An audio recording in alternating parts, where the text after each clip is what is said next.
The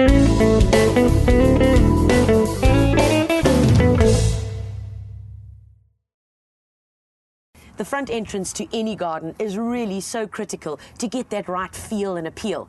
And we're going to show you today how to create a really awesome focal point, which is as well practical to use in your front garden, or in fact anywhere in the garden where you want to lead people to. What we're going to show you today is how to build floating stairs or floating steps. Now you're going to think, what on earth is she on about? Well, we're going to show you just how to do it. It really is simple, very inexpensive, and the final look is oh so groovy. To start off building your stairs, first of all, you need to decide where you're going to put them. Now, for the purpose of today's shoot, we are not putting them in location because I'm going to show you some stairs that I did a little while back, which are absolutely fabulous. But most importantly, the material that you need is this stuff here. It's called shutterboard, and you buy it in large sheets from your local hardware store, and it's not that expensive at all, but it's pretty good stuff to use, and you can reuse it over and over again. And we are going to be molding it on top of this piece of shutterboard that we have here. So first up, Garth, what do we need to do? Right, Tanya, what I've done, we've got the two long pieces, the two end pieces, and then a brace. Okay, so we are making rectangular stairs. So they're very long, quite narrow, to create that look that we're wanting. Now remember, with this you can create anything. You can make them square, you could make them any shape that you really desire. But for the purpose of today, we are making them long rectangles because we want them to fit in with the size of the door that we're working with. So it's all about scale and proportion. Take a look at them, fiddle around with some sizes and some measurements to see ultimately what size you would want. So we've cut these guys up, and remember as well, with the thickness that you're working on, that is up to you. Right now we're working on a thickness of 100. That's going to be the height of your step. So we're creating a box in which we're then going to be pouring the concrete in to create the mold for our floating stairs.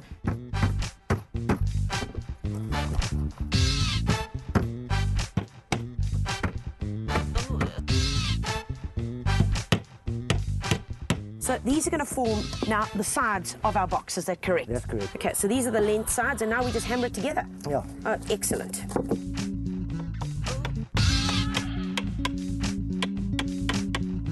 Okay, so our box is all in place, and remember, critical with this exercise is that you cut your original shuttering that you are going to be using as your mold, that you cut that as perfectly as possible, because your height is all going to be determined by this mold that you've got here, the height of your concrete and also your width. So just to double check it, we're going to measure it, Garth. Yeah.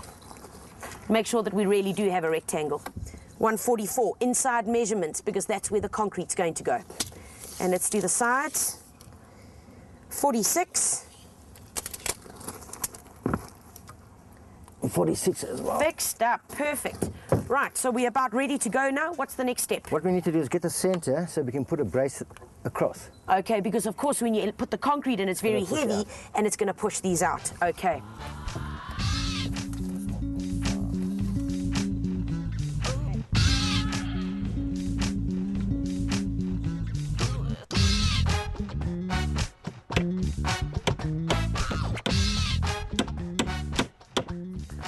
Right, box is secure. We've got the bracing across the middle, and that's going to stop it from bulging and splitting its ends so that we don't end up with the square step, which is exactly what we need. We need a very square step.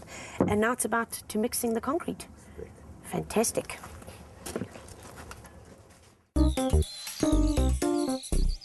Garth, what mixture are we going to use today for our floating stairs? We're going to use a 4-4-2 mixture, Tanya. There's 4 buckets of stone, 4 buckets of river sand, and then 2 buckets of cement. Fantastic. Well, let's get mixing.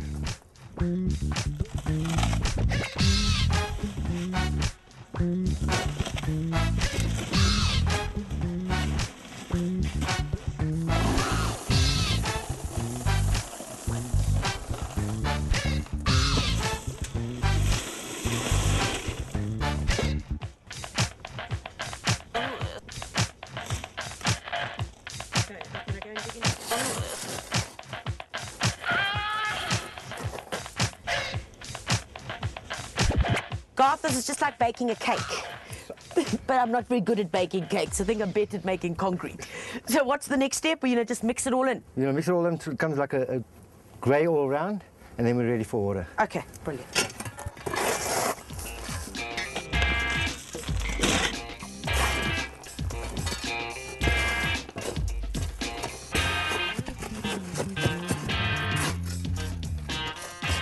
Right, everything is mixed together really well. And you can see that the stone is no longer the colour that it was because it's taken on cement and it's really been coated. So everything is all mixed up. Now what we do is we've opened it out, levelled it out, created a few little holes in the centre, and now we're just going to add the water. With this consistency, we're looking for quite a runny mixture because we've got to pour it into the mould, remember, that we've made. So not too runny, but we're going to show you, once we've got the right consistency, just what it looks like.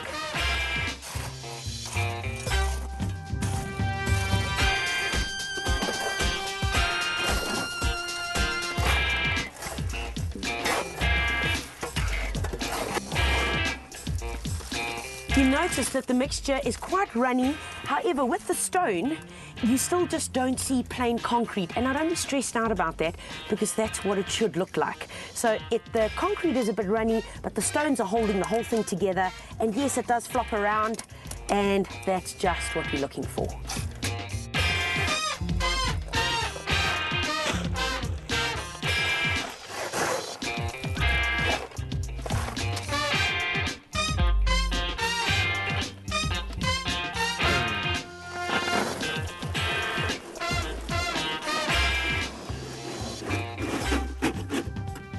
With a plastic trowel or floater, all you're now going to do is take the mixture and work it into the corners, spread it out, use the back of it, tap it down to make sure you're really getting into the corners until we filled the whole thing up, and then we'll take you through the next step.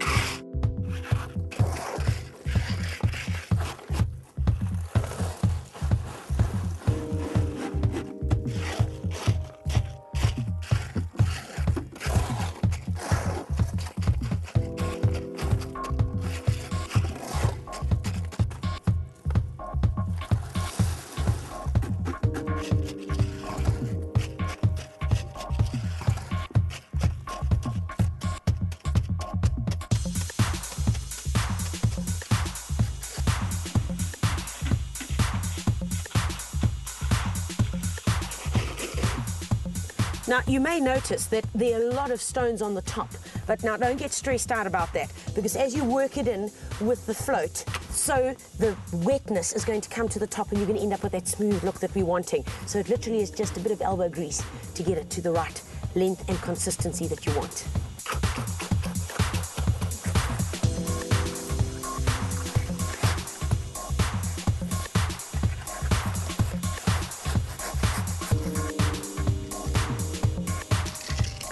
You can see now that the surface has really worked well. It's quite sloppy on top because, of course, we've been working it in and working it in.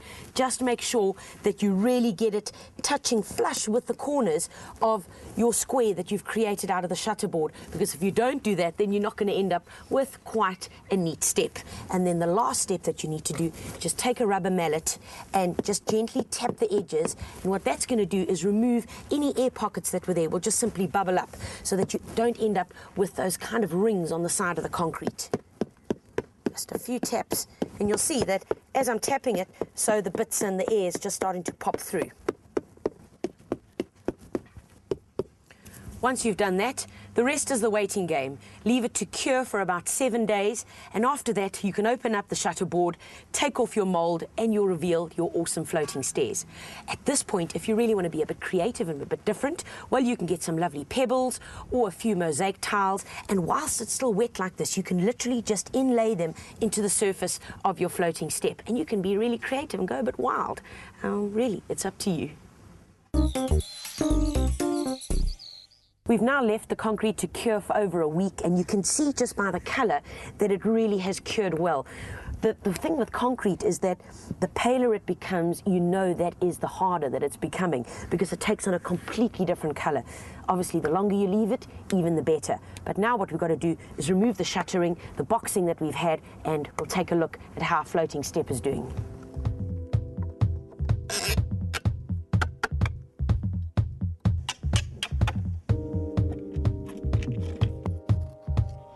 we've removed the shuttering and it really is looking fantastic. Now there are various options here. You can either leave it in this kind of rough look as it is now, or you can carry on and use a plaster finish, and that's really going to give it a smooth, slick look. So Garth, you've prepared a plaster mix there.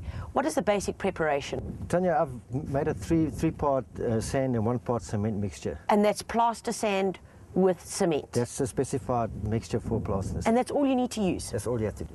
Okay, so what we're going to do to show you is we're going to do half of this floating step with the plaster finish and then leave the other half in the raw finish to give you a better idea on what kind of look you're wanting. Let's give it a bash, Garth. When you're applying it, can you put it straight onto that? Just straight onto this, Tanya. Okay. And how thick do you need to work it, Garth? About 10 millimeter. All right. Yeah. And can anybody try this? I mean, how technical is it?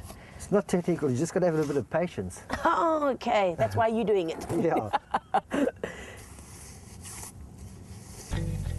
Using your 3 parts plaster sand and 1 part cement mix, evenly spread a 10 millimeter thick layer on the top and sides. Remove all sharp edges and imperfections on the sides using a corner trowel, which should be kept sufficiently moist. Raise the leading edge of the corner trowel to avoid digging into the cement. Once the plaster is nearly dry, use a float to smooth out the plaster mix using small circular motions.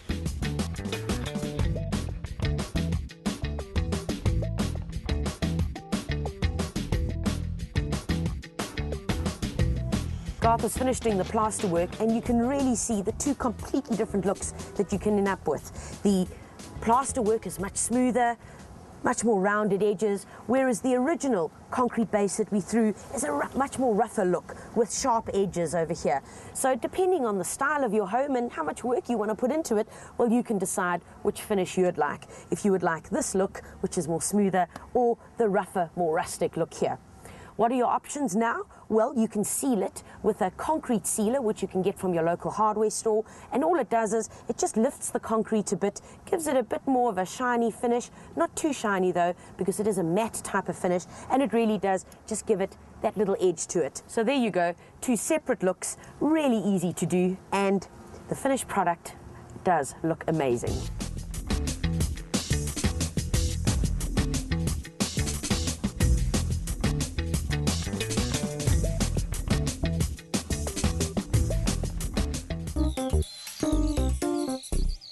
So folks, here you can see these are the floating stairs that we built in situ, and look how gorgeous they look.